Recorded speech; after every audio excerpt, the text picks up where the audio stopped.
Welcome to episode 21 of the Magical Disneyland Paris podcast, all things magical and Disneyland Paris. I'm Andrew Williamson and I am joined by Simon West. Hello again. Hello Simon. Each Magical Disneyland Paris podcast episode will have a different focus, be it an attraction, restaurant or special element of the Disneyland Paris world. This episode we are focusing on Indiana Jones et le Temple de Péril. We will also hand over to you, the listener, and discuss your views and opinions. I nearly stuttered and I nearly went wrong on that entrance already. How many times have I done it now? 21. I should really know what that part of the script is, really, shouldn't I? Oh, it's been a long time since we did an episode, to be fair. It's been a good 3 months, and the last one before that was about 6 months, so... The gap's getting smaller. It's good. We're improving. Hey, brilliant. Back to a good old roller coaster. It's been a while. It has indeed been a while. Crush's Coaster before Café de Cascadeur. Yeah, and I think Crush's Coaster was... it was probably in 2002 we did that podcast. So, it's high time we get back to the really thrilling stuff. It is. There's loads and loads of stuff to talk about, so we're going to get straight in there. Indiana Jones, et le Temple de Péril. We're just going to call it Indy or Indiana Jones throughout the episode, because I don't want to have to say that over and over and over again. Oh, the embarrassment of our French accents. I could always find a recording of somebody saying it who is French and just kind of, I was going to say Photoshop, but we could just chop that in there, paste it in. Obviously a lot of you who are listening to this podcast will know that it is based in Adventureland at Disneyland Park in Disneyland Paris. Opened on the 30th of July 1993. There's lots to talk about the history of the attraction. There's so many cool little stories and little tidbits that we would like to talk about to begin with. Created by Intamin Worldwide, who is a Swiss company, designed by Walt Disney Imagineering. They put all the final Disney magic touches on there. The original idea was that the guests are taken on an adventure riding in a mining train through a lost temple. Like to give all these statistics out first before we get into the actual stories. So to ride the attraction you need to be 1 meters 40. I believe that at the time, and I don't know if it still is the biggest requirement height wise. If you're a short ass you can't ride the attraction. But you'll probably be able to ride other attractions at other Disney parks. It stands at 59 feet and its length is 2,000 feet and its maximum speed is up to 36 miles per hour, which does seem a lot faster when you are on the attraction. It really does. Time-wise, it's quite a short one really, at 1 minute and 15. So, the original plans, Indiana Jones wasn't there at the start of the park opening, was it, Simon? So can you tell us, how did it appear in the park? Well, I mean, the park opened in 1992, and you've got to think, back then they really didn't have that many sort of big attractions to really pull people in. They had Big Thunder Mountain. Other than that, well, that was about the only roller coaster. Let's discount Casey Jr. because it's a little one. They didn't have Space Mountain, and that wouldn't be coming for another 5 or so years. So Euro Disney, who owned the park at the time, thought, oh dear, well we need to get a big crowd-pleasing roller coaster in, and so Indy became a sort of stopgap solution to basically bring in some crowds with a roller coaster before they could finally finish building Space Mountain, which was very, very expensive and was taking quite a long time. Yeah, now obviously the idea was with the capacity of the park. Lots and lots of guests and lots of visitors, the numbers were going up, but there was also financial problems, as we've discussed many times on this podcast over the episodes over the years. They needed something, like you said, to kind of get more people off the path, off the streets, as so to speak, and onto different attractions. So this was something: get a roller coaster, put it in the expansion pad in Adventureland, and get it sorted. Obviously, if things were all rosy and we had billions of euros as we do now, then we would have a totally different attraction, wouldn't we? Yeah, definitely. So the original idea, and Tony Baxter's talked about this quite a few times, basically the expansion pad just sort of up from Adventureland and across from Pirates of the Caribbean, that would be a proper land there, proper Indiana Jones themed land. There's a lot of rumours going around about what may or may not have been designed to go there. A lot of talk about the Indiana Jones adventure, the enhanced motion vehicle attraction that Disneyland California and Tokyo Disneyland has. A lot of talk about that going in that space alongside a roller coaster, and that roller coaster initially was going to be based on the Temple of Doom and that famous minecart sequence from that. You'd board a minecart. It would be a part sort of dark ride, indoor show building roller coaster. Part outside, you'd go around a temple. You'd be chased by boulders, all these sorts of things. A real proper e-ticket roller coaster, of the ilk of Big Thunder Mountain or Space Mountain. Obviously, it's not what we got, is it? Nowhere near. Not anywhere near. They needed a roller coaster that was going to be an awful lot cheaper than that. So effectively, they basically bought this one that was a sort of off-the-shelf design, so to speak. It didn't need to be, as Space Mountain or Big Thunder did, it didn't need to be fully, designed from scratch in terms of the layout. And then they shoved it in. They definitely did shove it in. So I was just reading before a really good article on the website you sent me, Simon, parkvault.net, an article from 2016. They talk a lot about some of the stuff we're going to mention tonight on the episode. I was fascinated to know that it was basically built so quickly that it was kind of classed as a temporary attraction.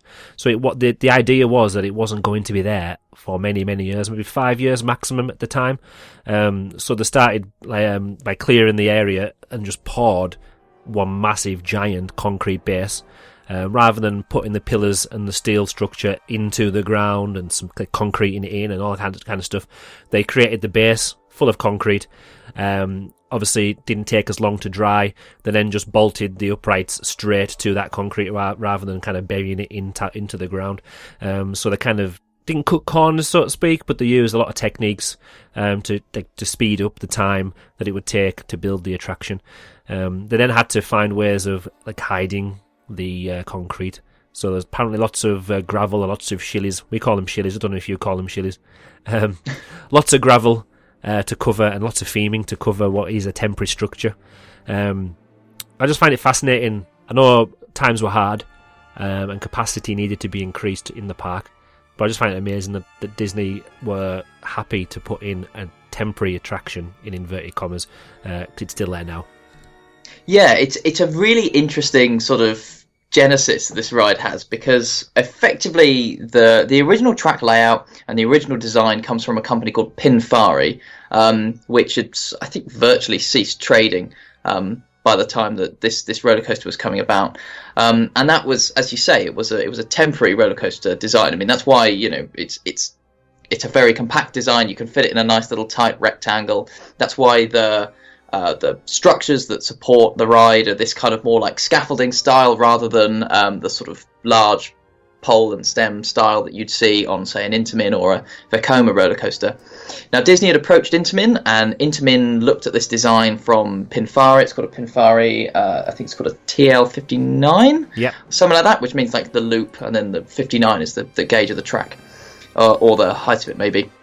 And Intamin, they toyed around with the sort of layout a little bit, so they removed a couple of sort of weird drop and travel sequences. They put in some extra block break sequences so that you could run more trains on it, and they sort of, I think they replaced the track design to a more sort of Intamin standard design, so that it wasn't completely a temporary roller coaster, but it was effectively a temporary roller coaster with a couple of different bolt-ons changed.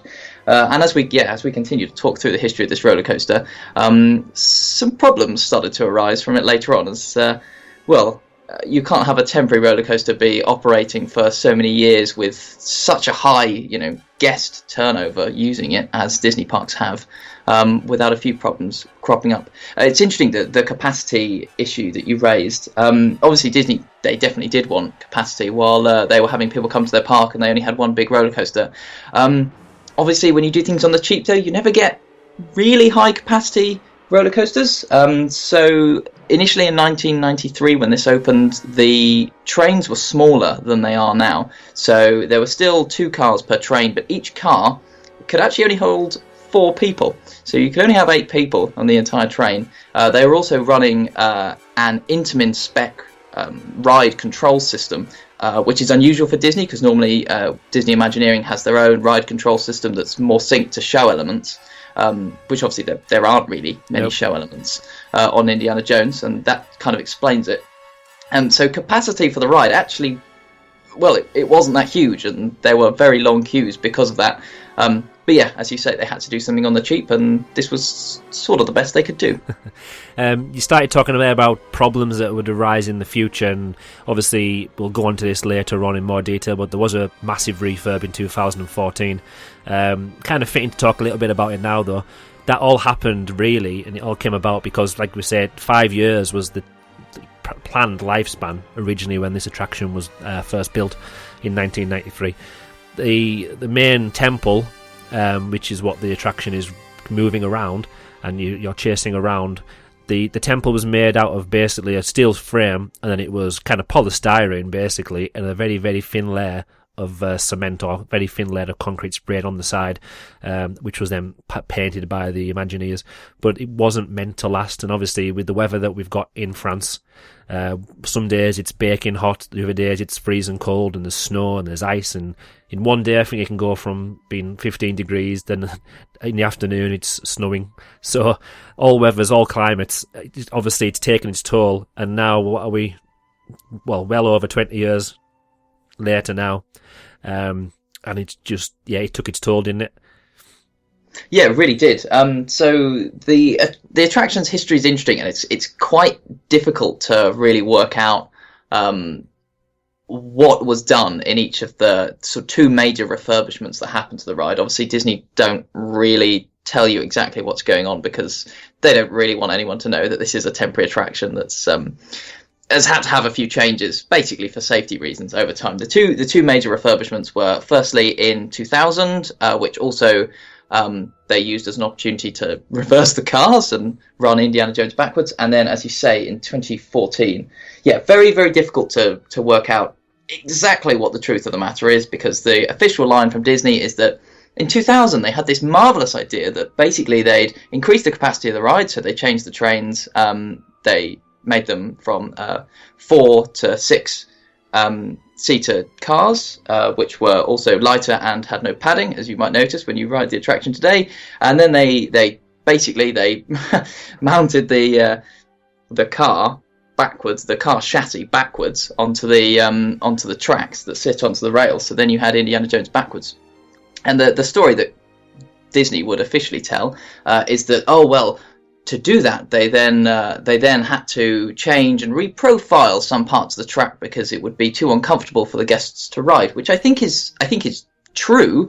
But there's a sort of less official rumor that, because the track was temporary when it was built, it also needed some bits to be changed to make it a little bit stronger, and that's why some bits of it needed to be reprofiled. So that's. No one really, I think, knows, certainly in the fan community, exactly what the true story is. The backwards little novelty was changed back in 2004, and then it was 10 years later that we then had this next big refurbishment. Disney's quite good at communicating. Disneyland Paris is quite good at communicating things officially to us nowadays after the 25th anniversary, but before then, their communication, frankly, it sucked. It was really difficult to work out what on earth they were doing in any of these refurbishments. And this 2014 refurbishment for Indy was very rare at the time. It came before the run of refurbishments in the run-up to the 25th anniversary. And there was almost no communication about it. It's sort of, we knew the ride was going to shut, but they didn't say why. They didn't say really what they were going to be doing to it until it was basically done. So there were lots of rumours going around. Maybe there was going to be new show elements added. Maybe the track was going to be changed. Maybe it was going to go backwards again. And then, of course, when it opened again, virtually nothing had been changed. But as you say, they had actually done loads of work under the hood. So they pretty much entirely rebuilt the temple, so that now it's built of the same material that the rock facade in Cars Land in Disney California Adventure is made out of. So that's a proper permanent scenery item now. But the other thing they did, they got Vekoma, so that's yet another different roller coaster manufacturer to come in and take a look at the track and basically work out whether it was it was still structurally sound. And Vekoma said, well, basically, yes, it is. The only problem they found was that the loop section of the track, that basically hadn't aged too well, and there was a lot of strain being put on that by the fact that they've made the roller coaster trains bigger, thus probably a little bit heavier. Basically the loop couldn't quite cope with it. So in order to sorry to butt in there. Sorry, I think the might also help the fact that the guests are probably greedier, therefore they're heavier as well. Now the Disneyland Paris seem to be selling some more food at the parks and more novelty items that you can eat. I just think that maybe that's the change of the weight of the guests, maybe to blame. That's where all the pounds are coming from. Yeah, no, well, I know we're both a fan of Casey's hot dogs. I think everyone else is as well.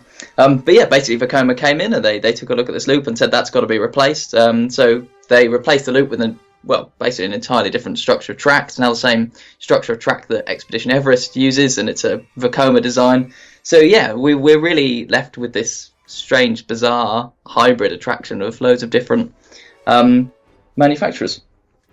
It's a really big hybrid monster, isn't it? Really, it really is. Well, it's a tiny hybrid monster. Well, sorry, yeah, tiny hybrid monster.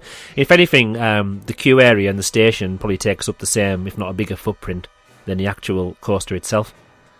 It probably does. I mean, the queue's pretty big. And that's probably something we'll go on to in a minute, the queue area, because speaking to a few people on social media and kind of having a little chat over the last few months about this, I was umming and ahhing whether do I really like the attraction? Is the queue more entertaining than the attraction? Does it live up to the queue area? I don't know. We'll talk about the queue very, very soon. It's so interesting, though, that so many different things have happened, and again, people don't really, there's no mainstream awareness of this information, really, is there? Like you say, they're not going to communicate anything negative. They're not going to communicate that this is a temporary structure which is now being made permanent. Does that rule out other things in the future, or was it just they had to do something in 2014, or else they're going to it was either shut it down or do it now, and who knows, if things get better we can knock it down anyway and rebuild, or if things don't get better money wise we can then leave it up and it's going to last for another 20 years. Also, the actual IP that's being used, Indiana Jones, is it still fitting today? Obviously it definitely fits in Adventureland and it works really, really well that way, but with the way that Disney are going and buying more and more IPs and more studios, is Indiana Jones something that you think will last another 20 years? Yeah, I have to say, I think so. I mean, obviously, Disney bought, when this was built, sorry, I should say first, Disney didn't own, they didn't own Lucasfilm, the studio that owned the full rights and made the Indiana Jones films. They just sort of licensed it to be able to build the attraction, just as they did with Star Tours from the same company. But when Disney decided they'd buy Star Wars, they bought Lucasfilm and LucasArts, and that came with Indiana Jones. So, if anything, really, it's quite useful for Disney to be able to build Indiana Jones-based attractions because they no longer need to pay for the rights to them. That is true. I don't know if you've seen the video of the opening ceremony of the attraction or not.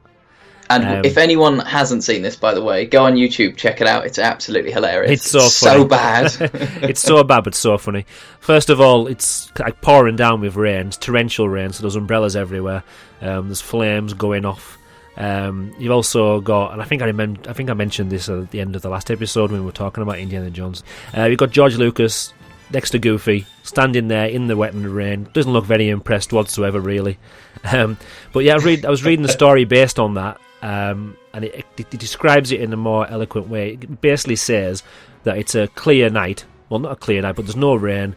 There's all these different events happening, people talking, and then Goofy all of a sudden kind of raises his hands to the sky, and then like some lights were going to flash or whatever. And as soon as that happens, the rain just pours straight away.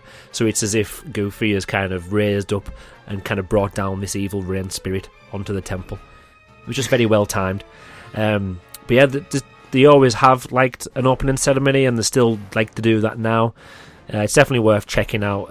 Little bit of a speech, kind of French and English, and George Lucas obviously doesn't speak a word of French, so it just adds to the occasion. It's really good. The yeah, the story. Obviously, it's all based. As you was talking about the Indiana Jones IP there, it's all based in Indiana Jones. I always, because of the Temple of Doom, I always have to like double check the name of the attraction. I still say Temple of Doom rather than Temple of Peril. Obviously, if we had went with the Indiana Jones Adventure type attraction rather than this, it would have probably been more suited to the Temple of Doom rather than Temple of Peril. Or does Peril translate better than Doom? I'm not sure. It's a great question. I mean, I get the feeling that they called it the Temple of Peril because they sort of want you to accidentally call it the Temple of Doom, and then you'll know exactly which film they're they're aiming at. And you don't have to pay as much on the license fee. According to Disney Imagineer Tony Baxter, it says the Temple du Peril is a traditional roller coaster attraction. The roller coaster cars, which are supposed to be mine cars, are going up and down over the surface of the temple, clearing debris or putting back the artifacts, and so forth. It's a very simple little premise. Then the car seems to go out of control and upside down during its trip around the various temple pieces. I must say I've never really thought about me putting artifacts back on the temple. No, to be honest, I've never really thought about artifacts at all when I've been whizzing around there. Obviously, it's going really, really fast at 36 miles per hour. But yeah, because it's so tight, and people have described it as like one of those mouse coasters where the corners are so tight you feel like you're going to fly out of the corner. It isn't as intense as that, but it's just about there, isn't it, really? You haven't really got a chance to see what's happening, whereas on Big Thunder Mountain, obviously there's a lot more track. It's longer loops, not loops, but the corners are longer, and you can actually see some of the scenery and the props and the animatronics and stuff that are in there. Just imagine if Big Thunder Mountain had loops. Well, I mean, maybe they do. They're all underground, and we just don't know. It's in the dark. Anything could be. That is true. Now, speaking about my own experiences on this attraction, we've mentioned this many times now. Obviously, Space Mountain and Rock and Roller Coaster were the first attractions and first roller coasters ever ridden in my life, mainly because they were in the dark and I could either not be seen crying in the dark or I couldn't see where I was going either way. But yeah, this was the first roller coaster I had managed to ride on the outside in real life, so having the view, seeing where I was going was very, very, very scary. Didn't put me off though. I definitely went for it again. I also managed to ride it as well in 2001, 2002 when it was backwards, and again I can't remember much of it, but what I do remember was the fact that you can't see anything coming, which kind of feels very similar to Rock and Roller Coaster and Space Mountain because you can't see the loops or the inversions or anything like that, and it's one of these you can't see when you're going backwards what's coming. So when the rumour is that they're trying to kind of slow things down a little bit or smooth out the corners, I can see where they're coming from there as well. Also on the backwards attraction part as well, they had to reverse a lot of the scenery, although there isn't much of it. Obviously, if you're going backwards, you're going to be seeing things from the other direction. So if there's any scenery or set pieces that were kind of empty at the back, or it was just kind of like a set piece with scaffolding and wood showing, then they had to kind of spin things around and change some of the effects. But yeah, it was a novelty, and obviously at the time they're doing it as a marketing ploy. Look, it's kind of similar to what they do now these days. They'll reimagine Space Mountain as Hyperspace Mountain, gives another couple of years extra out of it they can do with only a couple of £1 million spent on marketing rather than a few £100 million kind of building a new attraction. So I can see why they do it. It's just something I don't think it's needed, and we want to see more attractions rather than reimagining of attractions that are already there. Yeah, I mean, I get the feeling, although it was quite fun to see the attraction backwards for a while, I don't think it was ever actually as popular. Certainly not popular in terms of like returning guests as the original attraction was. So I think, although it survived 4 years, I think they knew its time was up. Yeah. See, from some more of the research that I've been doing, like you mentioned there, it wasn't popular at all, and the capacity actually dropped because there was nobody going to it. It wasn't taking anybody out of the parks. So yeah, it was just something that kind of maybe attracted people initially with being a bit interested in seeing what a backwards roller coaster would be like, but it kind of didn't really do much other than the first guest, the first attempt, the first ride of the attraction. Theming wise, it's obviously a temple. There's lots of stones. There's lots of sculptures of snakes and stony animals. As always, with a Disney attraction like this, there's boxes and lamps and ladders and all sorts of random props. And as we've seen on other episodes or heard on other episodes, I can imagine that a lot of this is taken from market stalls and real items that were just found. I think the best theming of the whole attraction, even though it does look good when you look at pictures, and if you're standing outside the attraction, from what you can see, like peeking out of the trees, it is quite impressive. But the queue line is as well themed, if any, more than a lot of the attraction itself. So obviously you're wandering through an abandoned base camp, meandering towards the temple, where guests then climb the staircase. So you're kind of climbing on the part of the temple, aren't you? And then you've got the canopy area, which is hiding the station, but just along grass. The fact that the queue line kind of weaves its way through the forest, it just makes it a lot more interesting, really, doesn't it, than being stuck in a switchback queue in a concrete area, which is what we've came to love in Walt Disney Studios for now. Well, I have to say, I mean, as we'll read about from our listeners later on, there's a lot of love for this queue, but I'm not totally sold on it being a really great queue. First off, I never really realised, although in hindsight I now feel quite dumb, I'd never realised it was meant to be an abandoned base camp. I just sort of assumed, well, there's no one here because they're not going to pay live actors to do it. But I get it now that it's meant to be abandoned. I do think, for me, I feel like there are quite a lot of switchbacks in that queue. You don't really wind around all the tents and whatever. They're more just sort of next to you while you're in the switchbacks.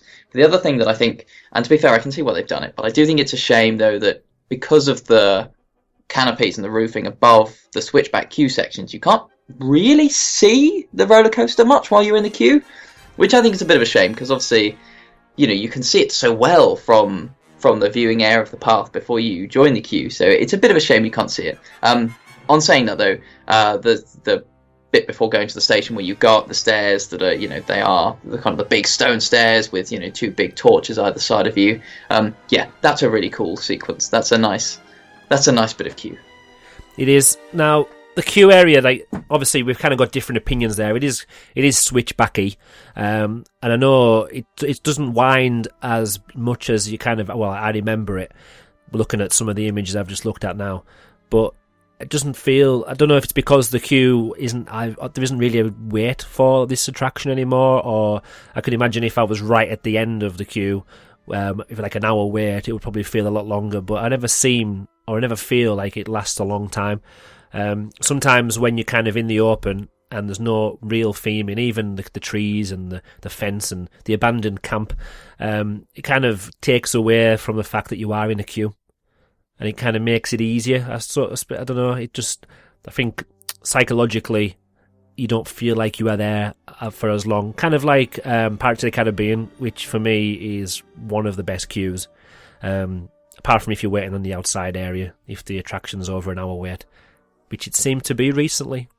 The Pirates of the Caribbean queue is amazing. I think I agree with you actually that it, even though I've said it's an annoying switchback, it does, for some reason, still seem like quite a good queue because, well, I think it's because of the long grass, and they've managed to get so many tropical plants around. The wooden and sort of canvas aesthetic, it somehow really does fit. I think it feels surprisingly immersive for what is otherwise a relatively basic queuing system. In terms of it's just some switchbacks with some canvas over the top and a couple of tents dotted around. But yeah, no, I agree. It does. I think it immerses you really well.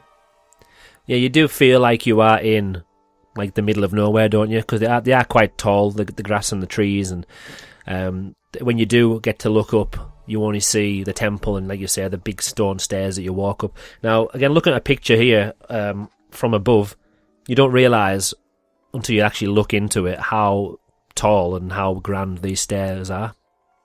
Obviously, I know it's fenced off on the stairs, so you can't use the whole staircase, but how cool would it be if you had the really big grand staircase and you're just queuing on the side of the temple? And the flames aren't on there, I don't think, anymore. But sadly you've not, no. got the big snake heads on either side, and you can then start to see the coaster. And obviously, as you're just about in the station as well, you get to see the loop, which is, again, well themed. From on the side that you are when you're queuing up on the stairs, you kind of just see all the rock work. Obviously, if you look closely, you can still see the actual track as well. But then when the train comes round, you kind of just hear the screams and see people's heads and the top of the car or top of the trains going around in the loop.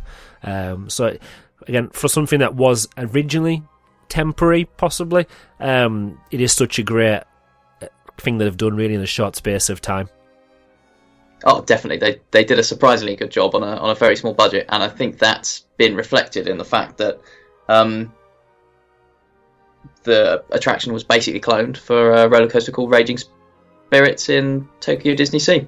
Yeah, I mean, obviously they they improved the track and whatever, so that they did just build another temporary roller coaster. But yeah, it was an attraction that got cloned.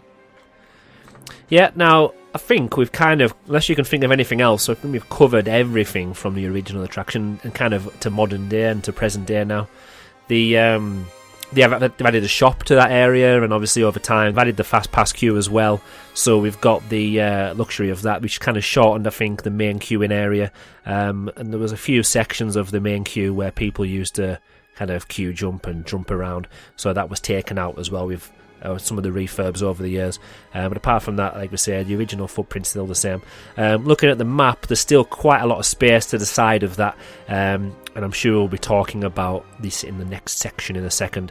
But there is potential, there is the space, and the only problem I feel the attraction has got really is the position of where it is in the parks, and what else is around it, because it is kind of isolated, isn't it?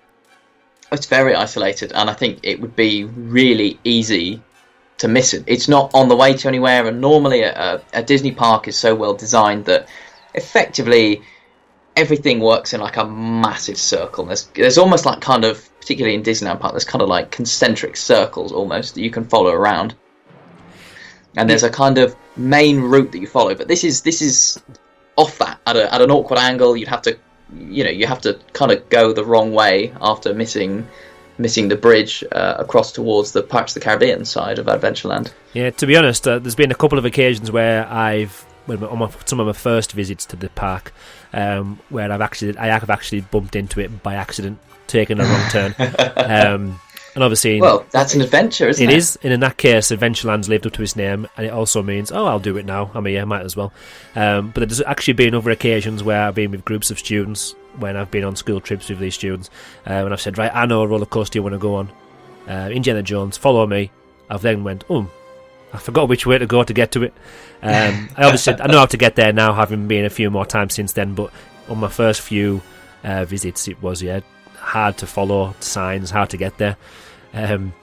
It also kind of shows you as well that even though it was opened very early on in 1993, just a year after the park opened, it does show how it wasn't planned initially to be used, that expansion pad, and how, like I say, it wasn't part of the flow of the park either. Should it be part of Adventureland? It is over the bridge. I don't know, would there be space there to change that into another area? That's obviously something we can look at in a minute. Last thing I'm going to talk about in this current section, my last visit when I went on this attraction 2 years ago now, I think it was. So it was after the refurb. I was getting ready. Students were all wrapped in, all belted in. The harness was down, going up the lift hill. No problems whatsoever. Went down a couple of the first corners. Just got to the top where we were just about to go down to the loop, and all of a sudden we were stopped at the breaking point. We were there for about half an hour, not going anywhere, not knowing anything. Then all of a sudden a little French girl, excusez-moi, please come this way. We had to evacuate. It went 101. Oh dear. So here's me, cart full of students. Luckily though, they're all 17, 18, so it wasn't too bad. But yeah, I was like, this is going to be the best thing ever. It's got a loop. We're going to love this. But it was the first time actually in 10 visits that I was evacuated from an attraction, and just so happens to be, it couldn't have been It's a Small World or Pirates of the Caribbean when you could just climb out of a little boat. We were right at the top of the hill, just about to go down to the loop, and we had to walk our way down the temple, around all the emergency staircase, and it was actually quite interesting for me. The students didn't like it because they didn't actually get to go on that again, because it was our final day and it was down for the rest of the day. We were given a fast pass to get back on it, and all it wrote was Indiana Jones, 6 people. I've actually still got it somewhere. We never used it, so if anybody's going in the next few months and is planning on going Indiana Jones, I don't know if it still works, but I've got a fast pass which hasn't been dated that just has 6 for Indiana Jones. If there's a big group of you going, then take it along. I have been tempted to take it and use it myself, but if I'm going with a family, it would just basically be me. I'll just have to find 6 other people, or I could say 1 person and cross it out and put 5, and the next time I'll use it, cross it out, put 4. I could use it 6 times, who knows. It was interesting though, having been the first time I was evacuated from an attraction. Walking down the stairs, you don't realise until you're actually walking on the staircase. Obviously, when the attraction's going and you're riding past it really, really fast, you don't look at that kind of thing. But the amount of stairs that they are there, and well hidden, well themed. It was all part of the wooden bridge and all of the rickety wood and stuff like that. So it was quite well themed. It took us out to the side next to Adventureland, and we had to walk through the backstage area and then back through these massive gates and back to the fun of Adventureland. But yeah, it was very interesting, and that was the last time I had managed to ride the attraction. Didn't even get to do the loop, and we had to walk off. Last time you managed to ride a quarter of the attraction. Yeah. Can you remember your last time? Probably about 20 years ago, was it? Yeah, 20, 25 years, 30 years, 50 years, who knows? I remember it, but unfortunately there's no exciting story. I have to say, you watch the roller coaster when you're stood by the big fire pits watching it, and you look and you think, yeah, it looks like a reasonably tame roller coaster, and it only does 36 miles an hour. But I always find it's a roller coaster that's sort of surprisingly fast. I think once you're on it, and it has that great sort of rickety feeling of throwing you around. I mean, that's probably because it's a temporary roller coaster, and it's probably not meant to do that too much. But it really does give you that kind of visceral feeling of being on some kind of out of control mine train. So yeah, it's a roller coaster I'm fond of. Yeah, it does its job, doesn't it? It does. I think we need to praise the Imagineers. Obviously, they're given their remit. As we've said for a while now, they've had limited budget. They've got limited time because they're basically being told, we need this attraction, we need more people on roller coasters, and they've done their job. So all round, and for it to have lasted this long and to still get people on the attraction, and you still get those people. Some people go to the parks wanting characters, wanting parades and that kind of thing, and other people, kind of like you and myself, Simon, we go there for the thrill, for like the coasters and the attraction, like sit on attractions, stuff like that. So it definitely still ticks the box for people like us. And it's one of those, when you've got a family and everyone's different, it's kind of still there as part of this is offering something for a certain person, and they're still getting joy out of it, aren't they? Yeah, it keeps us happy, doesn't it? Keeps us happy, keeps us quiet. Or not, as this podcast will make. So yeah, let's look at the future then. So it's still Indiana Jones. We've got now a more permanent structure. What could we do? Obviously, first on the list is going to be projection mapping. Woo! Hey! Now, I'm quite sad that at the opening ceremony there wasn't any projection mapping. There was lights and there was the flames and stuff like that, and the rain. But there's so much more you could do, especially if this is supposed to be some kind of like evil temple with some kind of spirits, and you've got all these snakes and all these other little characters and stuff like that. Could we not have, even if we keep it simple, we've mentioned like making the show building or the actual like theming come alive on other attractions. Could we have like bits of rocks just falling off, or maybe animals or some kind of snakes just slowly sliding up the side of the building or the temple? Just imagine in the dark. Obviously, it looks good at night when it's lit up. But just imagine that extra layer. We're not talking about like characters, Mickey Mouse on the side, or we're not talking about an advert for Café de Cascadeurs beaming on there. But just to kind of add an extra dimension, really, just bring the static structure alive, because there's no animatronics, there's no kind of moving parts, really, is it's not like Big Thunder Mountain where you've got a guy on a rock, you've got goats and little animals all doing all their little animal things. Yeah, I think there's lots of like little subtle things you can do, as you say, just to make it feel a little bit alive. Things like having, say, like the light of the moon kind of like moving across the rocks as if like the moon's going in and out of clouds above it. That would just be a nice little thing that would give the kind of the vista a bit more dynamism to it, and would sort of look a bit creepy and spooky. But it's not. Yeah, it's not like suddenly the rock blasts open and like Adventurer Goofy's there with George Lucas. Yeah, wouldn't need to go that far. No, obviously, because there's no moving parts as well. If you are on some kind of adventure and you're in a mine train, like going around the temple, then you would expect. I don't want to copy what's on Big Thunder Mountain, but kind of rock work to move and things. You want some extra scares, don't you? So maybe it looks like something's going to fall on you. So could there be like some rock work projection mapped onto there that just looks like it's like wobbling, or a crack or something like that, similar to in the tunnel of Big Thunder Mountain, when you've got like the sparks of the TNT dynamite going up the wall when it's all working. Just little effects like that, maybe some smoke, or just some like dust particles that are flying in the air. So there's definitely something we could do there. What about in the queue line? Projection mapping could be used. We've got so many canvas tents and roofs and stuff like that.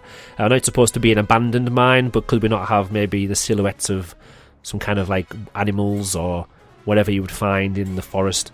Could they be kind of walking past the tent, or if you've got flickering lights of the torches and the lights that are being left behind, that could be added as well. Now, obviously, the park isn't always open in the dark, so it's a lot of money and a lot of extra layers of stuff for kind of a short space of time, isn't it, really? But projection these days are quite bright, so anything in daylight wouldn't be too much of a difficulty these days either. No, and I mean, it would be cool to maybe add in a couple of sort of interactive elements into the queue, some ropes that you could pull that would trigger some sort of projection mapping to happen. As you say, silhouettes inside a tent, or lights flickering on and off, or animals sort of rummaging around in the shrubbery. Now, you said there about interacting by pulling a rope. There's quite a lot of ropes already there, like attached to the wood. Would people not get confused and pull half the queue line down? I mean, that's a risk you've got to take with an interactive queue, isn't it? Well, that's one thing. People will be experimenting and be like, oh, I wonder if this part's interactive. Oh, dear me, there we go, I've lost the front of the queue. They're on the track now. That's extra fun, isn't it? It is Adventureland, after all. What kind of interactivity are we thinking? Are we talking just like, so you're walking past in a very rigid queue system and you can lean over and press a button, or turn a page of a book or something, and like a noise happens, or do we have sensors that will detect at certain points where there's people moving, or like things being activated? I mean, maybe you could go full hog and say that you have some interactive elements in the queue, and you choose like what type of artifact you're going to the temple to go and take, and then it gives you a different projection map show onto the temple as you're going around it. Now we're talking. Does that mean we need magic bands, which aren't coming anytime soon? We've obviously got the RFID cards, but they're not going to detect. They're not going to be able to do what the magic bands are doing, where they know who's in the attraction at a certain time, and you can kind of pinpoint people and put their name onto different elements of the ride. I think we discussed this in the Peter Pan episode when they kind of brought in a lot of interactive elements there. That's always what I'm thinking of when we look at what potentially could happen with attractions Disneyland Paris. What about you're given something at the start, maybe doesn't have to be a weapon, but for some reason the first thing that came into my head was a gun. Don't know why you would need a gun, but you kind of just to, like, maybe you have to shoot at certain targets, or I don't know, scan certain things as you're going along. I know it would mean a lot more like cast members involved handing them out, but like maybe some kind of interactive little game that you can play, not on your own mobile phone, but that interacts with certain elements as you're going through the queue. Now, are we talking? Do we need any of this whatsoever? Is the queue long enough to warrant needing any interactivity or anything extra, or should we just make do with the queue and concentrate on the actual attraction itself? I think for most of the year, to be honest, the queue's not really that bad. It's got a decent capacity for a smaller roller coaster, so I think it's okay. It does tend to get busy though, obviously in the summer months. Yeah, I mean, it's always nice to have something little extra to do in the queue. But it's it's not Big Thunder Mountain or Space Mountain. It doesn't, it's not crying out for it. Now, I've got on my notes here, the next idea I was going to talk about for the future was longer track, dark ride section. Now, I know one thing I think it's missing, even though I really enjoy the fact that it is outside compared to Rock and Roller Coaster and Space Mountain, but the dark ride element is just something that Disney do so well. And just imagine, you're thinking, obviously you would know about it because it was in the news, but you've ridden the attraction before, you think, right, I'm going to go around, do the loop, off we go, that's it, done. But just imagine, instead of going to the loop straight away, you go off maybe down into another little tunnel and you're kind of into some kind of inside the temple action. There we go. We don't have to worry about it being daytime outside. You've then got the inside area for all the different animatronics. You've got more projection. You've got physical props moving, lighting, pyrotechnics. Who knows? You could even have some kind of live actor who's swinging on ropes, jumping over gaps. If we don't want the animatronics to be chucked over, we don't want to have a swinging pirate issue where he's not swinging all the time. But just imagine being able to bring it to life a bit more, tell the actual story, because it doesn't really tell a story, does it really, this attraction at the moment? You're kind of on a roller coaster, that's the loop, great.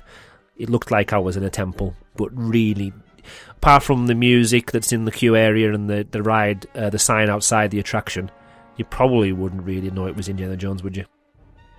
Yeah, no, I think you're exactly right there. I guess your two main candidates for sort of dark ride areas would be, if you were to enclose that first sort of block section before you get to the chain lift, you could probably quite easily enclose that, and maybe you could have a little, animatronic Indy who kind of demonstrates to you that you need to go and steal something from the temple, or that he's stolen something from the temple and that's caused a bit of a problem. The other place that you could probably add in a little dark ride section would be, I guess, something a bit similar to the introduction of Crush's Coaster. You could just sort of tag that kind of thing on at the end of the ride, where they have expansion space behind it.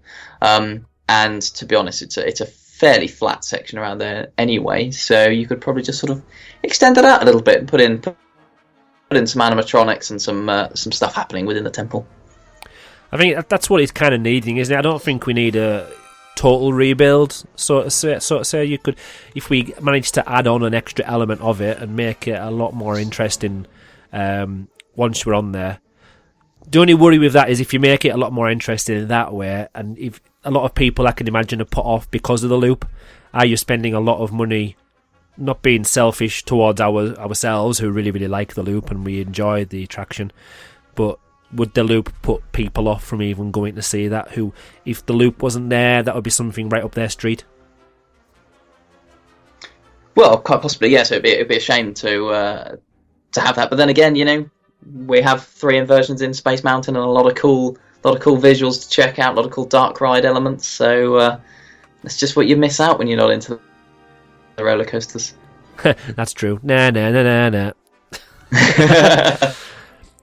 We'll have all the dark rides. So, one of the question marks I put on there was, you mentioned it about the rumour was when they were refurbing it in 2000, are they going to be making it, in 2014, are they going to make it backwards again? That will never happen again, but could it? No. I hope not. I hope not. If anything, they definitely won't waste time putting special effects and stuff in there if you're going backwards, because you'd be so disorientated, you have no idea what's going on, so you won't even want to see any projection mapping on the side of anything. Indiana Jones Adventure, there's lots and lots of rumours, and I've read even more rumours today on Twitter that obviously with the £2 billion expansion of Walt Disney Studios, people always keep saying do not forget the main park, Disneyland Park, has been earmarked with like £500 million worth of money for potential new attractions there.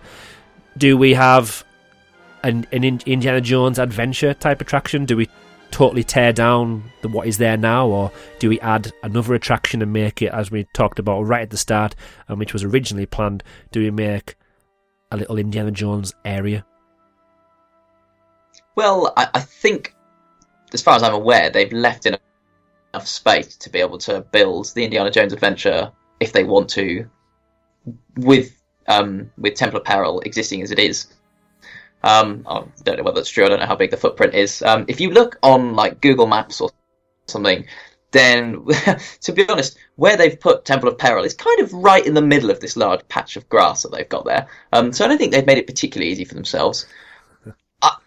I don't know whether we will ever get the Indiana Jones Adventure. I mean, it's been rumoured for so long that you just sort of think, well, surely we're at a point. I mean, I think it was about 20 years ago that the original attraction debuted.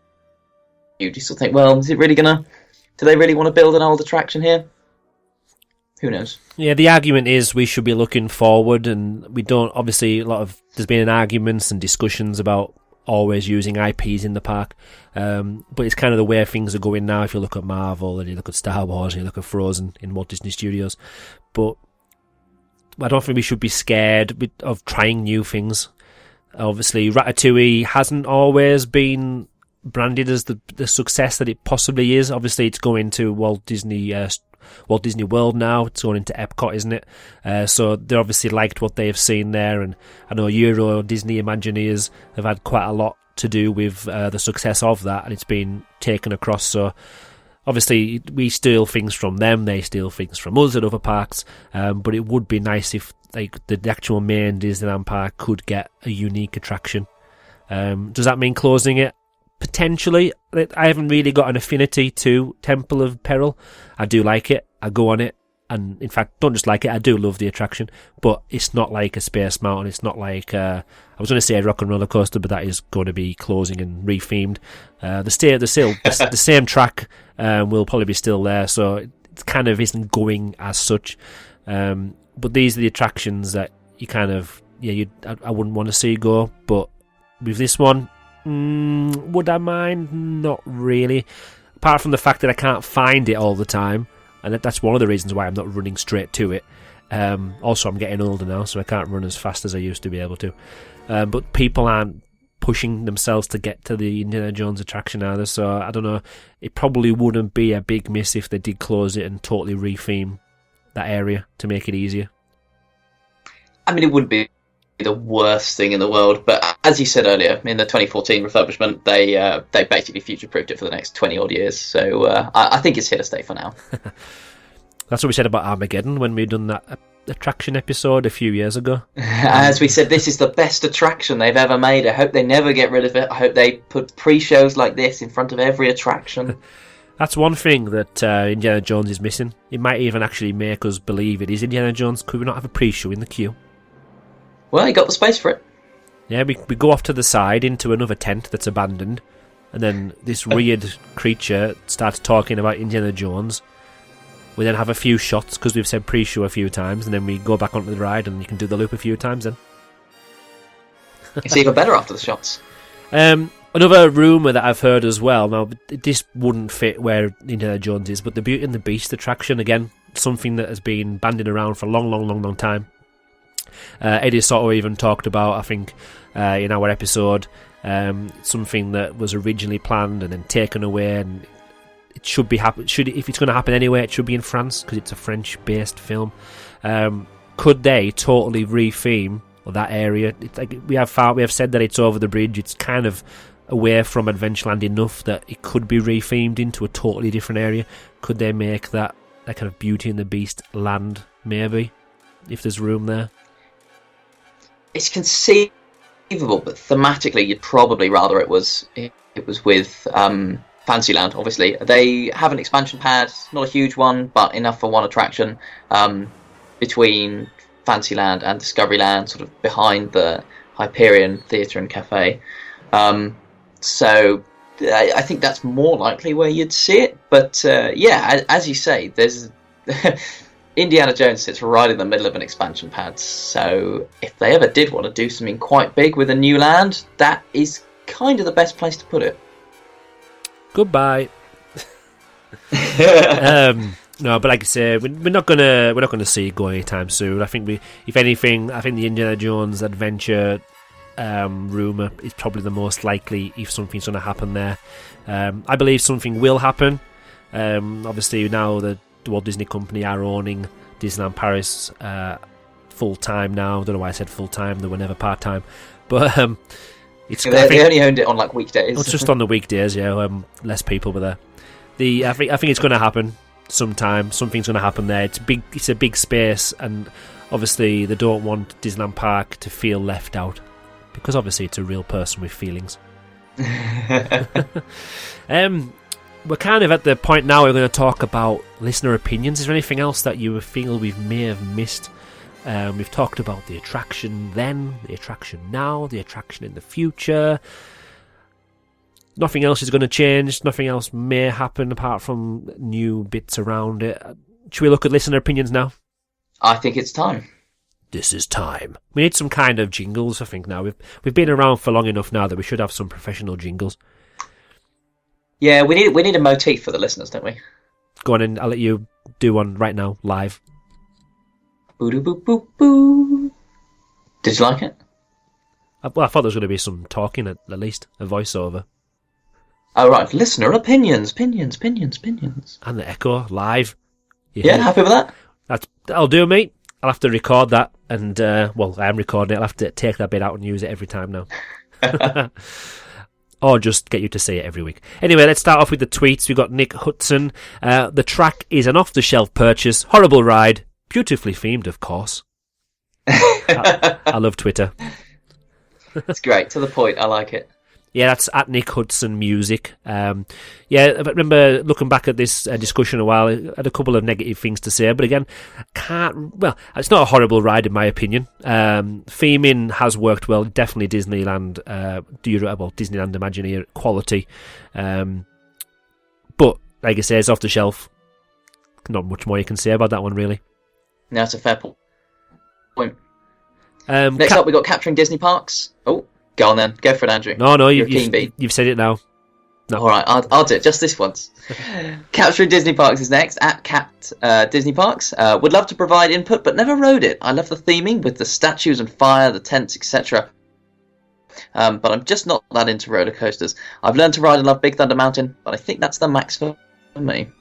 Oh. It's a shame, you're missing out. There's a whole massive dark ride section they've added. There is, yeah. Go and enjoy that right now.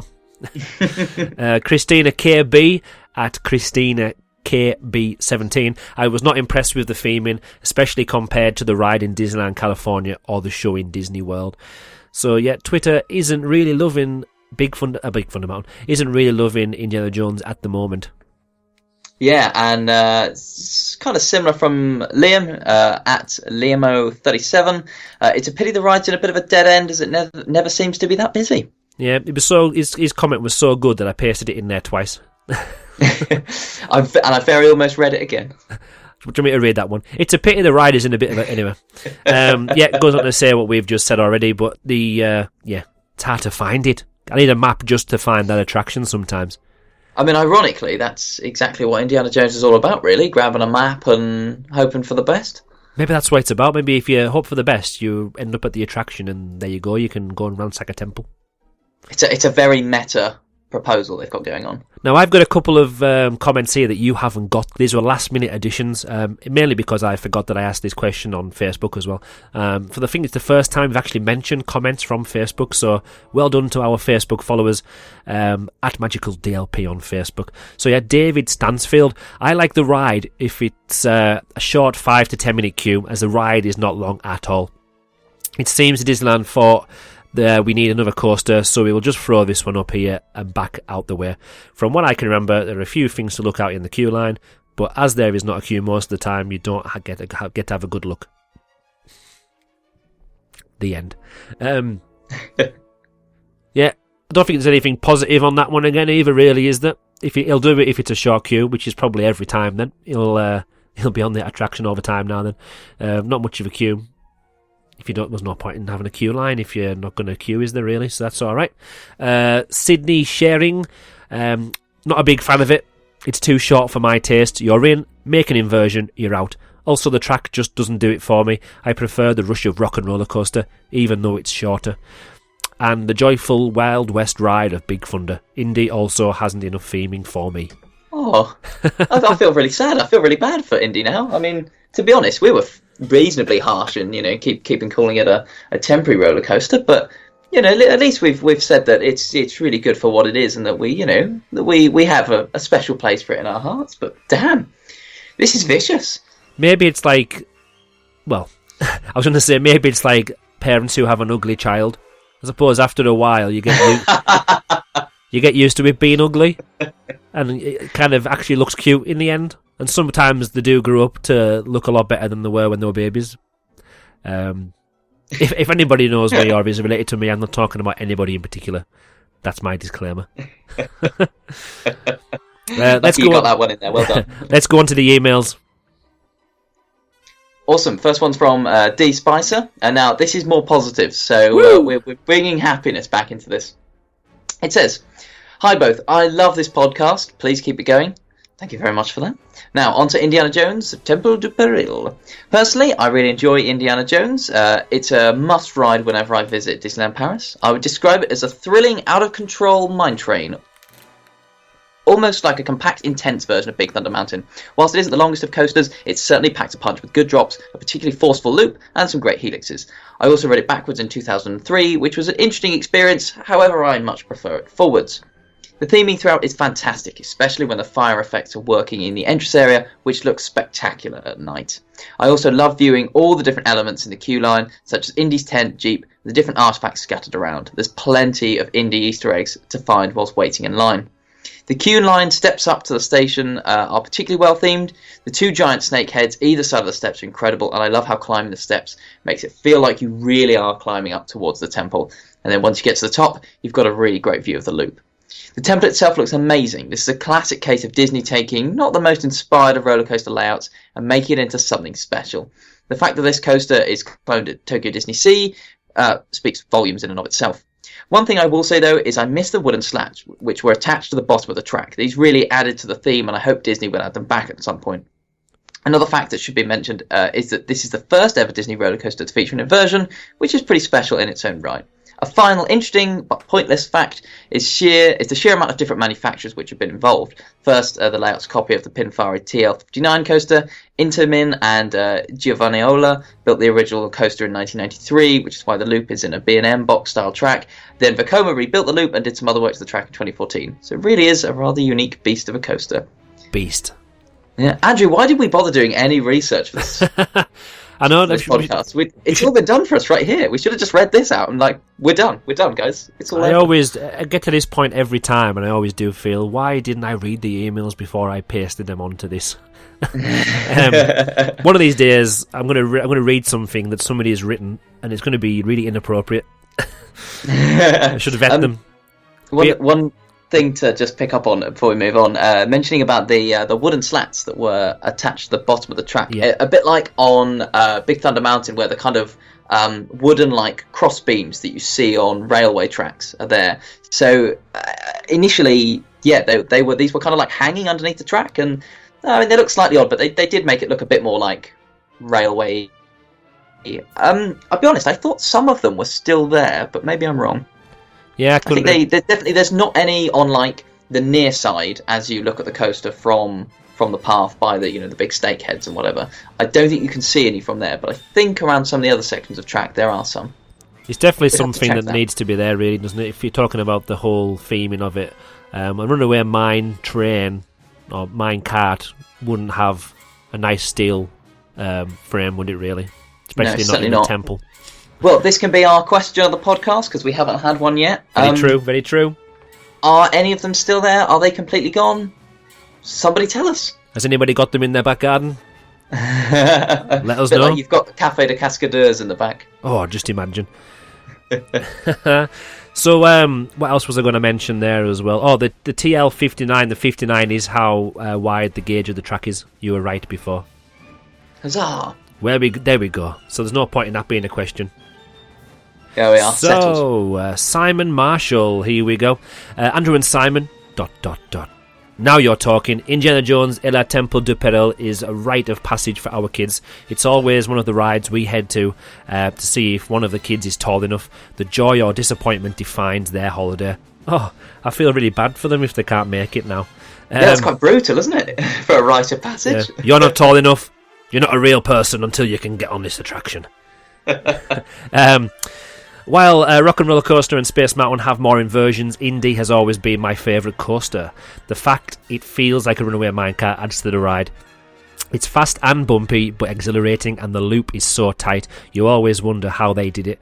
The one issue I have, the fact they switch you back from the cars facing in reverse, something you've probably already mentioned. I never rode that version, but wish I did. That loop backwards must have been awesome. I can't remember the loop. But having ridden it, I would definitely say, yeah, it's a shame you're missing out. But it's definitely better frontwards or forwards. There is something definitely lacking in the theming area, though. Like it's been hidden in that jungle and they've forgotten it was there. Isn't that part of the idea? That's one of my favourite parts about it, I've got to say. Abandoned, forgotten temple. The rumoured additions to the land would help. Again, probably discussed to death. Yeah, sorry about that. You could have mentioned it already for us, and it would have saved us some time. As I said earlier, it is a must-do for us, and it's tucked away. It's never too busy to ride. It's a hidden gem of an attraction, and one I would certainly miss if it was removed. I apologise for all I said about closing the attraction. After all, there's nothing like it in any other Disney parks, and I love that level of DLP uniqueness. Keep up the work, guys, as always. Peace. Well, this is good. That's a much more positive outlook on Indy. We like this. So kick this up. Simon's in the Indie Club. There we go. Maybe need to get a t-shirt made for him.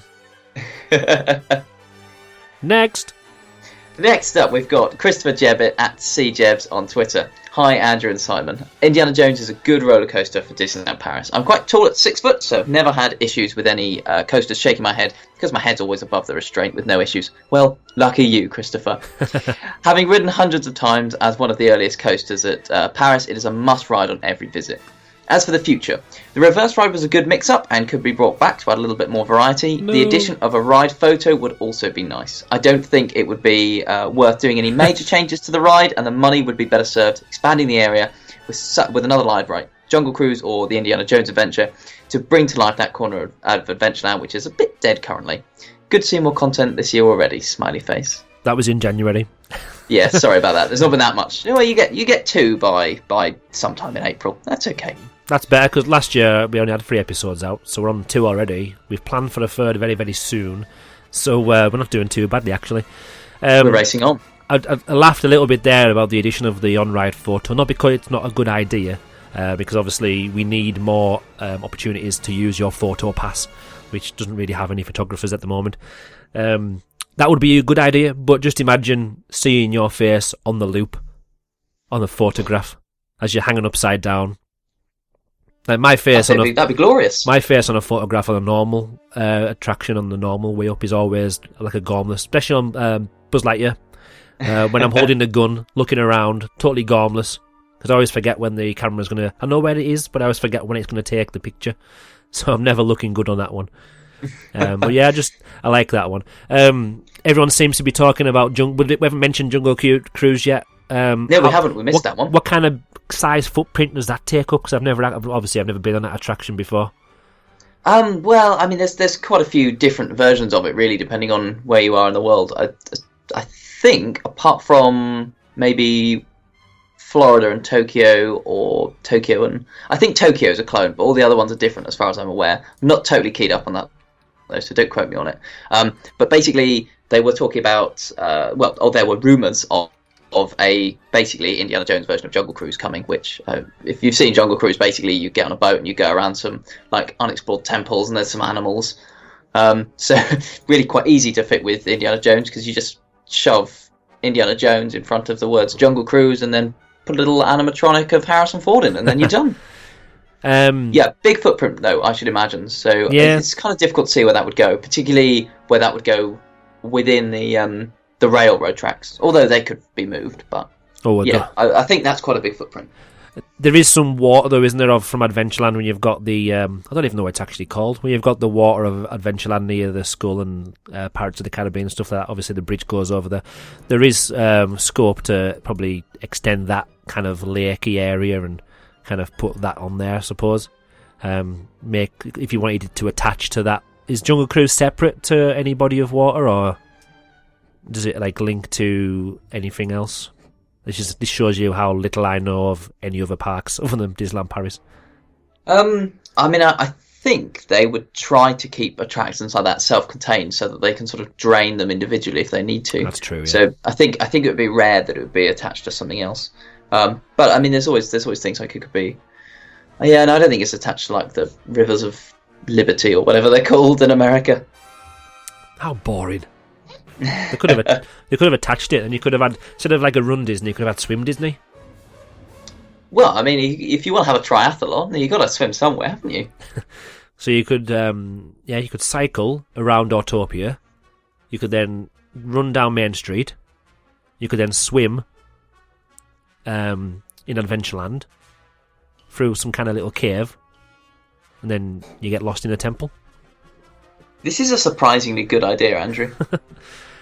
Definitely some kind of sponsored charity event. You could collect the coins from the bottom of the lake at the time when you're going past. That's just an extra treat for you, is it? Right, we're on Glenn Layson now at DLP Guest EN, just to make sure we understand they tweet in English. Hi guys, it's Glenn from DLP Guest EN on Twitter. This is my first response. Hello, Glenn. Say hello, Simon. Hello. I hope it gives you something to talk about. Now, Indy. I've given this attraction a lot of thought last year since it was one of the 4 rides open during the snow days. The waiting times are almost never that high, and that's because the wait times were a big problem at the start. Back then it only had 4 seats a cart, but to increase its capacity and turn it around in the Temple of Peril backwards, they added seats and removed almost all of the decorations. They had to make the cart as light as possible since another 2 people would add their weight to it. And remember what I said about people eating donuts before. This is also why they never tried to introduce onboard audio. That's something I was going to mention, actually. Probably compared to Rock and Roller Coaster and Space Mountain, that's something that is lacking, really, I believe, which would add another layer. You obviously have sounds, not always, not all through the attraction, but it's something that obviously they've had to take any chance of any onboard audio out because of the weight and the size of the trains, but sadly missed, I think, in this occasion. So yeah, the last thing he would like to talk about the ride is the nicely themed queue area, the view you get at the top, and lastly the speed and the loop. I mostly do this right in the morning to wake up. The things I dislike about this attraction is the fact that you can see big parts of the ugly backstage, which could easily be themed with some kind of tent over the backstage roads. Those are the roads that actually, when I was evacuated, that's why I had to walk on. But now he says that, yeah, you do, Glenn mentioned about the roads and seeing backstage, you do get, I know you're going up quite high, and whenever you're on a high coaster in the open, you are going to see other areas around it. But they probably could do more, because the roads are right next to the side of the attraction, so something that could definitely be looked at. He says he also finds it sad that they have only tried Temple of Peril backwards for 1 year. I would love to experience that. The fast pass standby queue mixing point is also quite awkward if there isn't a cast member present to direct the flow of guests. To end, the attraction has had many rumours over the years, mostly because it's next to one of the few DL Park expansion pads. But the one I currently hear about the most is that a new Indiana Jones themed dark ride will be placed in the expansion lot for the 30th anniversary in 2022. Maybe that's when Simon will visit Disneyland Paris again. And the Temple of Peril... He didn't write that, by the way, I said that. And the Temple of Peril will be altered to go through the outside of the show building of the dark ride, which I think sounds pretty cool. Thank you for reading this email. Keep up the good work, and I will hear you on the next episode. I like that idea there that it mentions. If there is a new dark ride, like a separate dark ride created, how cool would it be if they do just tweak the current Temple of Peril a little bit, just so you kind of go through a little bit of the show building that is the new attraction? That would be quite cool. I love it when they do things like that, like the railroad going through a section of Pirates of the Caribbean. It's great when rides intersect. It's just cool. My favourite part of that. I was gutted when they were refurbing Pirates of the Caribbean and they just curtained it all off for most of the railroad. Because I think the what's it called? I can't even remember what it's called now. When you've got the models of the animals and stuff. The diorama. Diorama, that's it. That was all closed off as well. So as soon as you leave... So it's literally nothing going on. You left Main Street Station, it's just black. Obviously, you've got Phantom Manor first, then you've got that's where the diorama is, and you've got nothing. Oh, there's some trees here. Oh, look, that looks like it's Temple of Peril. Oh, we're in the dark again.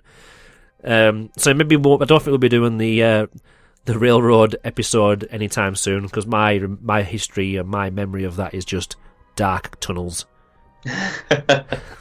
But yeah, I like when it is open, the Pirates of the Caribbean section there, when you're going through and you get to see and you get to smell Pirates of the Caribbean. It's like you're on the attraction, so it's like two attractions in one. I do like that idea.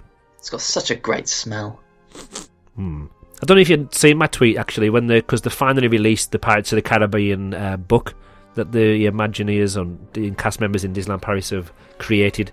Luckily, I got a special sneak preview of that book like last year sometime, and wow, it's one of those new book smells, but it's just so it's hard to describe on a podcast. But I actually tweeted I wish the book should have had like scratch and sniff sections. The book itself smells really, really good anyway, but just imagine being able to scratch a bit of the queue line in the book and you just get the smell of the... Oh, yeah.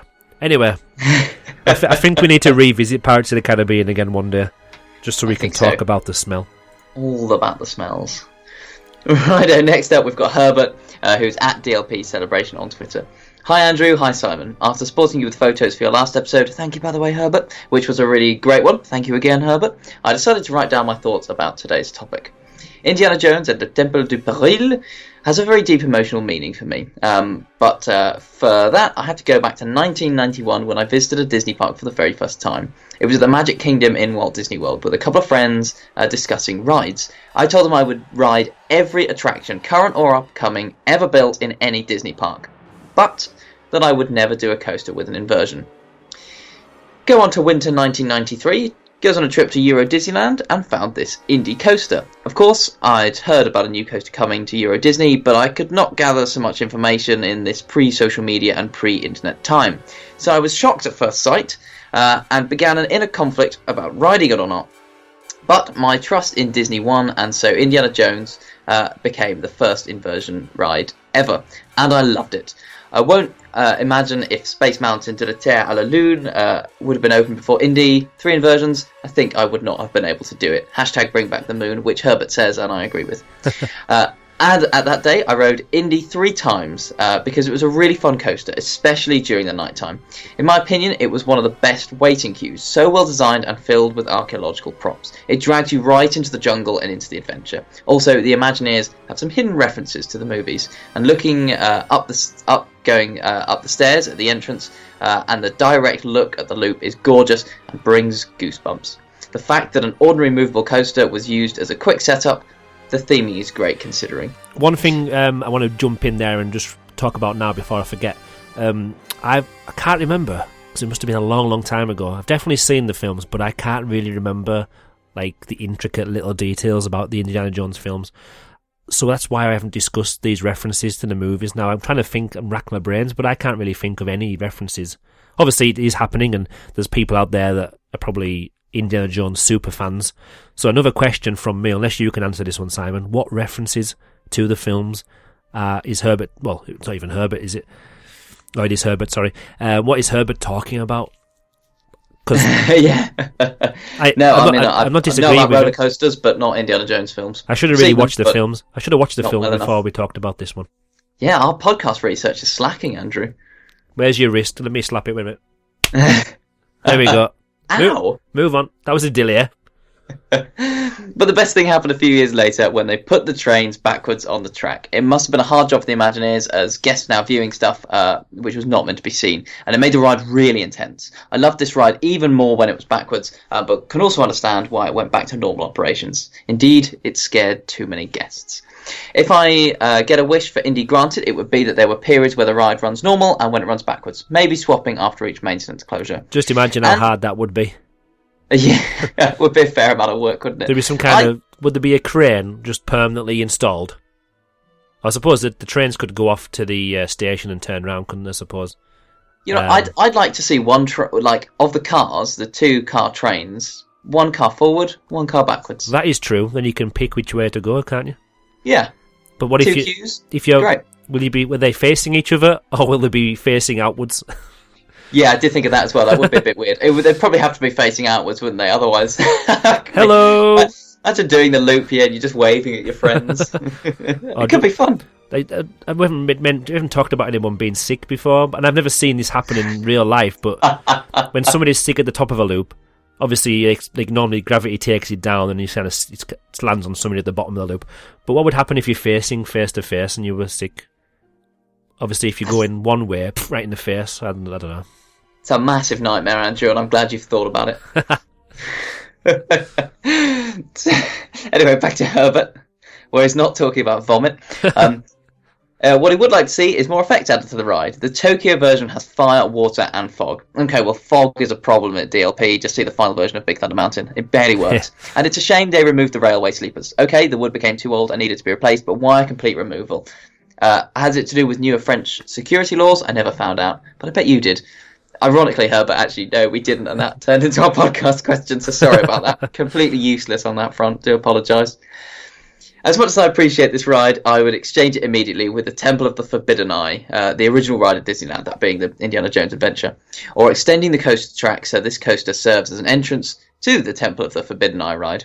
I always wished that Star Tours would become the entrance attraction to Star Wars Land. If ever Adventureland gets a new attraction at its expansion pad, left-hand side of the Pirates of the Caribbean, something has to happen to the waiting queue of Indy. Maybe shorten it or renew it completely. As long as the queue is changed and it's well-themed, I'm fine with it. Magical wishes to you from Herbert. Oh, thank you, Herbert. Changing the queue, could we go underground? Could we go into another temple, maybe, or... Well, certainly if you're going to build around that area, you're probably going to need to actually enclose it so that, you know, you're not staring out into, like, the side wall of a show building. So yeah, it could be enclosed, or it could go, I don't know, they could dig underneath. If you're like short on space, I know a lot of people, in these billionaires in London, they dig down, don't they? There's so many billionaires now that in a terraced house have a swimming pool. They've dug down, taken over half the street with a big basement. So you could easily build half the attraction underground and half the queue underground. I don't know what the cost of that would be, but... It's worth it for a good queue, though, isn't it? The only way is up or down if you've got no space, so... There's no excuse, Disney. Get on it. I like it mentioned there about Star Tours becoming the entrance to Star Wars Land. Still feel potentially in the future Discovery Land might disappear in its current form, maybe, and... Would Star Wars work if there's a Star Wars Land and then Star Tours on its own in Discovery Land? I'm not sure. That's again another question for another day, but having the temple as some kind of entrance, I know you wouldn't get everybody on it, but how cool would it be that one way of getting into the next attraction or the next part of the land is that you have to take the mine train on the Temple of Péril. You get off at another station, maybe like the exit station, and that gives you a fast pass into the queue of the next attraction. How cool would that be? It would be cool, and it's pretty far-fetched in terms of them actually doing it, but rumours are that one of the new Star Wars attractions being built in the 2 American parks, and I believe it's the one that will probably come to Paris, the Rise of the Resistance ride. There's talk of that being like a 20-minute long thing and having sort of multiple sections to it, sort of multiple different kind of ride systems going on. So you never know, they could be warming to this idea of making longer periods of time into kind of connected adventures. You never know. Who knows? Somebody mentioned, I can't remember who it was now, on a tweet the other day, talking about potential episodes that we could talk about in the future. He listened back to, which one was it now? I think it could have been Hyperspace Mountain. No, look, I don't want to lie.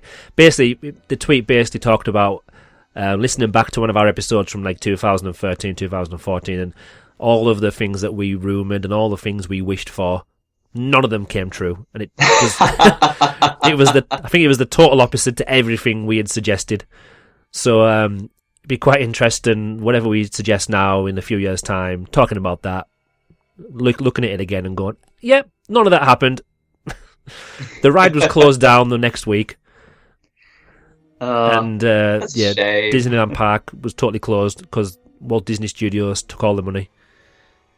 Well, we try our best for you guys, but clearly predictions are not our strong point. This is all about entertainment. That's what it's all about. That's it, yeah. I'm just going to read out. This is a direct message that came from somebody called Simon West. He goes on to say, I would like to know how you'd incorporate a Café de Cascadeurs into an indie motorbike stunt cafe to save it from the Marvel menace. And do you have an idea for that? I will make. It was a genuine question, Andrew. I will make one up right now. Now, part of me was thinking about obviously the campsite and stuff like that. Could there be a trailer dumped there somehow? But then the idea that it's an abandoned camp. I don't want the Café de Catastrophe. I was going to say catastrophe then. The Café I can't even say it. My God, Café de Cascadeurs. I don't want that to be abandoned and just left to rot there. So we could have some kind of... Could the burger be themed to some kind of temple burger? So the bun's kind of like the top of a temple. The stony stonework with like a snake burnt onto the side of it or something, I don't know. Obviously, it's still cooked in exactly the same way.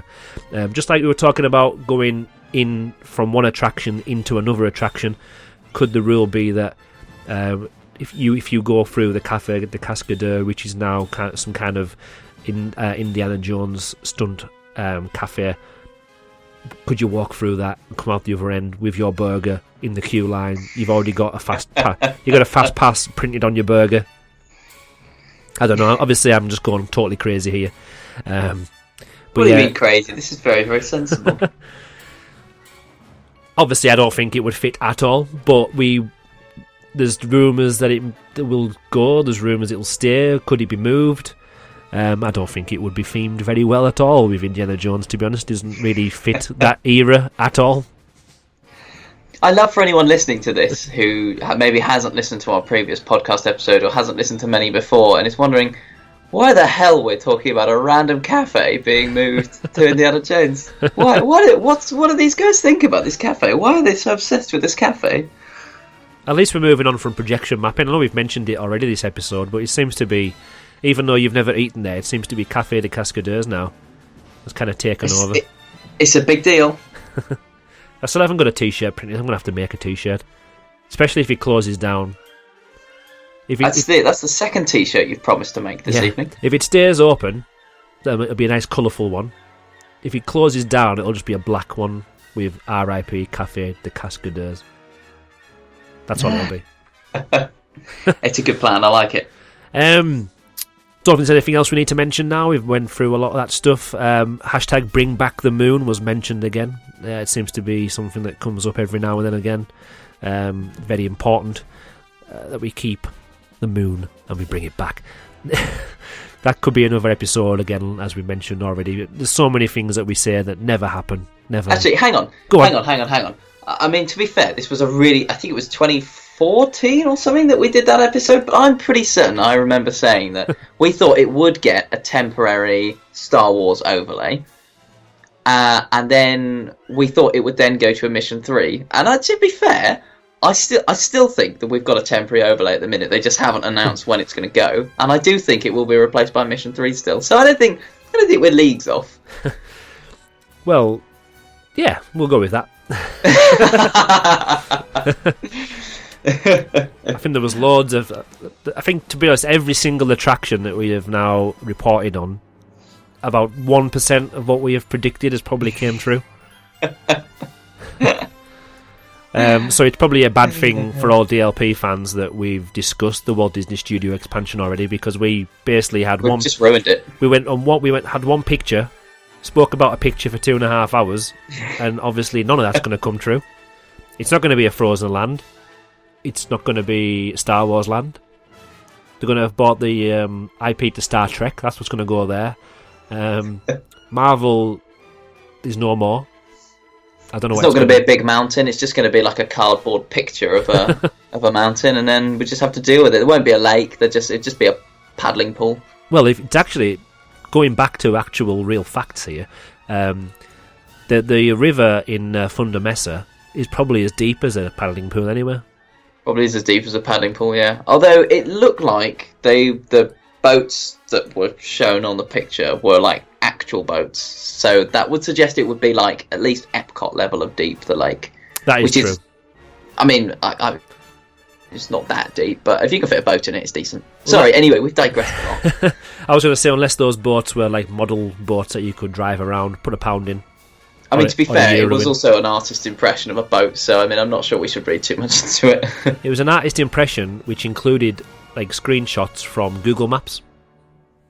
Yes. But that's an episode from last year. So anyway, let's go on to some iTunes or Apple podcast reviews. We seem to have loads of these this time, so I'll start us off. 5-star from SPMTCP 2003 from the United States of America. I'll be travelling with my family to Disneyland Paris from the US this year, and I've been trying to soak up as much information as I could before we go. I've sorted through about a dozen podcasts related to DLP and found them rather dull or off topic. To get in a good feel for what's in store at the European parks. I'm so excited that I finally found a podcast that does an amazing job at describing the history, the story/theming, and other detailed information surrounding the attractions, shops and restaurants at DLP. Thanks so much for an entertaining dose of Disney à la Francais. It's been a pleasure. We haven't been off topic whatsoever in the last 5 minutes. Oh, we'd never do that. The next review's a little bit more cheeky, should we say? It's from CJDLP in the UK. 4 stars this time. It says, more frequent content in 2019 for 5 stars, please. Cheeky. How frequent is frequent? If we do 4 this year rather than 3, will he give us 4.5 stars? We get like a decimal bit of a star each time. But very, I agree with that. Totally honest. Yeah. Can't argue with that one. Details! Exclamation mark. 5 stars. Niels Netherlands. I love deep diving Disney. Hello. And that's exactly what this podcast does. Great job. Huzzah! And from Izzy24601, the best DLP podcast, 5 stars. Me and my sister love listening to this podcast in between our trips to Disneyland Paris. The information and detail, along with the entertainment and fun provided by Andrew and Simon, helps us brighten up our days. Oh. Every episode teaches us more about some element of Disneyland Paris and gets us even more excited for our next trip. Keep it up, and maybe more frequent episodes. Ha ha ha ha ha. We're actually being trolled in our reviews. We are. This is how bad it's got for us. We've obviously got to up our game. There must be some kind of group being put together, like a secret Facebook group, and like we're going to troll their reviews until they do more than 1 episode a year. They're all forming up against us, Andrew. Yeah. Now, I was quite disappointed that you didn't sing Izzy's number, because it's a very famous number, that one. Don't know if you're into your musicals. 24601. There we go. My pleasure. When I read that, when he came in, I wanted to do that straight away. I just thought you would have done that. I'm a bit disappointed you didn't, to be honest. We can always rewind it and do it again. Izzy, 24601. My duties to the Lord. You have no right. Anyway, come with me, 246. Anyway, right. Oh, but we never digress. We never go off topic. Never at all. That's why we got 5 stars. Informative and full. Try again. Informative and fun. 5 stars. Liamo 37 UK. Discovered the podcast a few weeks ago, so decided to download all the episodes, and now I listen to your show while I'm out and about. I really like the information and details you guys provide about each attraction and Disneyland Paris itself. Keep up the great work. It would be great to have more frequent podcasts, but quality over quantity. New game, shot every time someone asks us to do more frequent podcasts. There we go. The only thing I can find near me is hand sanitizer. I don't know how much is in there. I mean, there's a tiny fraction of alcohol in there, right? If we distill it, maybe we could get something in the end. There we go. That's definitely worth 5 stars, not 4 stars. Now, we've also got this one's been. Sorry if this is you, I apologise. We are available on Stitcher as well and many other podcast providers. It's taken me probably about 2 years to actually look at Stitcher to see if there's any reviews on there. We had one, and this one here it is. DLP in a nutshell. 5 stars. Rui Diogo. You could actually, I think you can write more than you can on Apple Podcasts because it's a big one. Do you know what? I feel like with every other DLP podcast, I always end up going, well, or that's true, but, or even, oh no, I 100% disagree with that. But with this podcast, I just find myself nodding and agreeing with every single thing that is said. Another great thing about the podcast is that it actually talks about things that I haven't heard of before. I wouldn't call myself a DLP expert, but I do know quite a bit about it, so it's refreshing when the podcast mentions new stuff and stuff I haven't discovered before. The podcast hosts are amazing as well. Their voices are great, and I don't find myself falling asleep midway through their sentences. Basically, I think I would call this the perfect DLP podcast, and I highly recommend it. Well, thank you. That's very kind. It's very good praise, especially for this northern monkey who thinks that he doesn't speak very well at all. What were you saying, Ellie? What's your word for gravel? Shillies, I think it was before. Shillies? No idea. Never heard it. Like, we won't get it. Yeah, well, apparently my dad used to sit on the street corner in the 50s when he had no friends. This is his story, not mine. And he would throw shillies on the side of the road, but that basically means just little stones, basically. Anyway, that's a rubbish story. We digress. What again? It's going to be knocking down to 3 stars next week, I think. And we won't start talking about what you talk. Well, we call them tea cakes. I don't know. You might call them rolls, bread rolls. What do you call them? You don't even know what I'm talking about, do you? What, tea cakes? Like a bread tea cakes? Like a bread tea cake? Yeah. Oh well, there must be a big lump in the middle of the country that don't call them tea cakes. No. Whoa! I'm in the Midlands. I'm in the big lump. The big lump is my lump. All right. So we call them tea cakes. Ah, but you know, like Tunnock's tea cakes, right? Oh no, with chocolate and things in the middle. Yeah. No, I'm talking about bread. What? I'm talking about a bit of bread. Bread? Yeah, oh yeah. Like That's not what a tea cake is. You're wrong. What you put your burger in between? That's a tea cake. Let's interesting. What do you call it? Answer on the postcard. I like the idea of people listening in the States. They're like, what's a tea cake? Like, bread, chocolate? What are they on about? Well, I call it a tea cake. Some people call it a balm cake. Some people call it a bread loaf. No, I don't know what they call it. Bun, bread bun. Hang on. When you say tea cake, do you literally just mean like a bread bun? Yeah. Yeah, but no, that's not what a tea cake is, though. Now, just imagine a tea cake with chilies in. Oh, that would hurt your teeth. Blimey. Not a good idea. Don't recommend it. So anyway, going back to this episode of the Indiana Jones, I was going to call it Indiana Jones podcast, but it's the magical DLP podcast, all about Indiana Jones. Doesn't find himself nodding off. I don't think he'll agree with what we're talking about right now.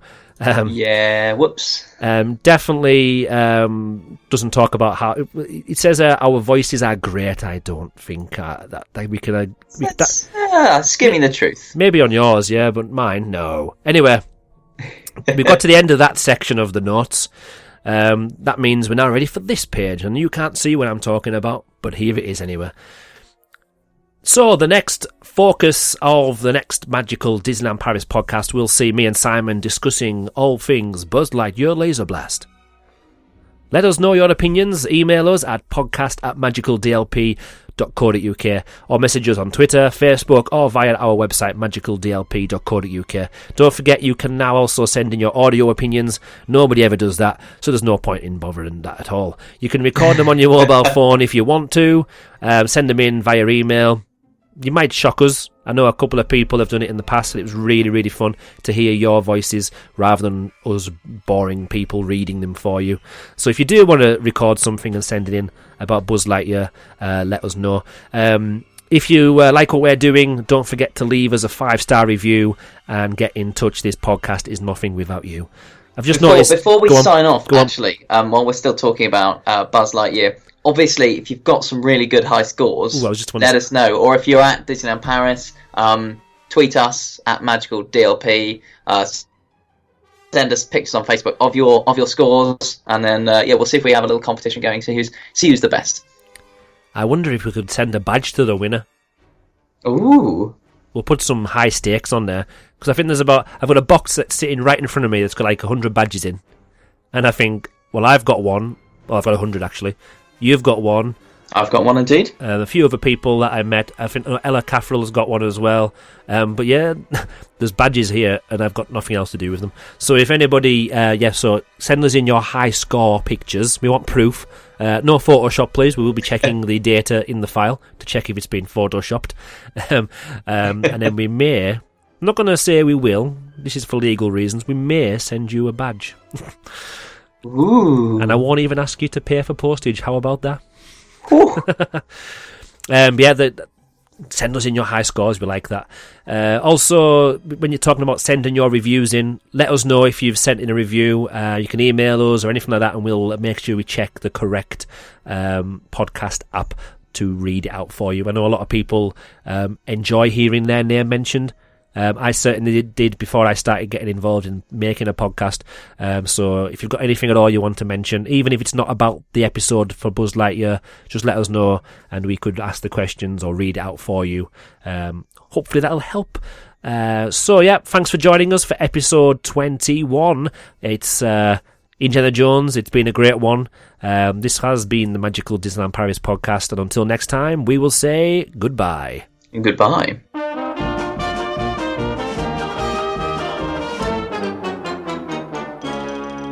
24601